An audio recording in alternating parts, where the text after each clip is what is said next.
अशा कमेंट्स आल्या की मांगवाडा मांगवाडा मांगवाडा. अरे मांगवाडा नाही, तो एक दिवस राजवाडा झाल्याशिवाय राहणार नाही. मांगवाडा नाही, तो एक दिवस राजवाडा होणार आहे.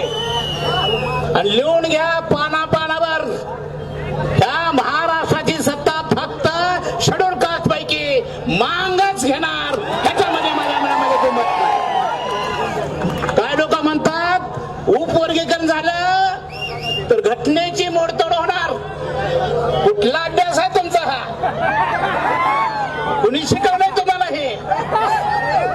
घटनेत बदल करायचा नाही, दुरुस्ती करता येते. घटनेत बदल करता येत नाही, दुरुस्ती करता येते. घटना बदलणं कधी म्हणतात? एससी मध्ये बाहेरच्या काय जाती आणल्या आतल्या बाहेर काढल्या त्याला बदल म्हणतात. उपवर्गीकरण हा बदल नाही, ती दुरुस्ती आहे. 7 न्यायालयाच्या खंडपीठाने दिलेला निर्णय सुद्धा मान्य करायला तुम्ही नाही. याचा अर्थ डॉक्टर बाबासाहेब आंबेडकर तुमचा विरोध आहे. आणि बाबासाहेबांची बाजू घेणारा मातंग समाज महाराष्ट्रात उभा आहे. मित्रांनो, एकच साहेब बाबासाहेब घोषणा द्या. एकच साहेब, एकच साहेब, एकच साहेब. अण्णाभाऊ साठे टीका.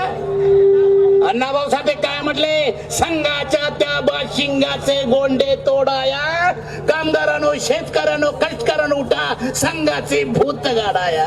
म्हणून अण्णाभाऊ साठे परिवर्तन चळवळीचे नायक आहेत. तुम्हाला फोटो लावावं लागेल.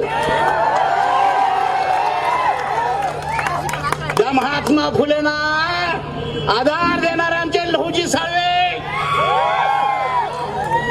ह्या दोघांच्या केसाला धक्का लागला तर शनिवार वाड्यात घालून पिटवून देईल अशी कामाला धमकी देणार. लहुजी साळवे सुद्धा तुम्ही टीकाच्या भूमिकेमध्ये गेलाय.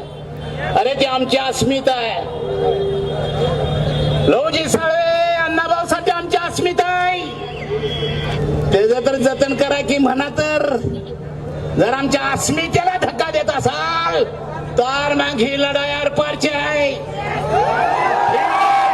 मित्रांनो, अण्णाभाऊ साठे एका भाषणात म्हटले, दलितांना मरणाची भीती घालू नका. दलितांना मरणाची भीती घालू नका. मरण मला क्षणाला धुकान देत. दलितांना मरणाची भीती घालू नका. आम्हाला मरण क्षणाला धुकान देत. विजेच्या तारार तोडणारा अंबुजच आहे.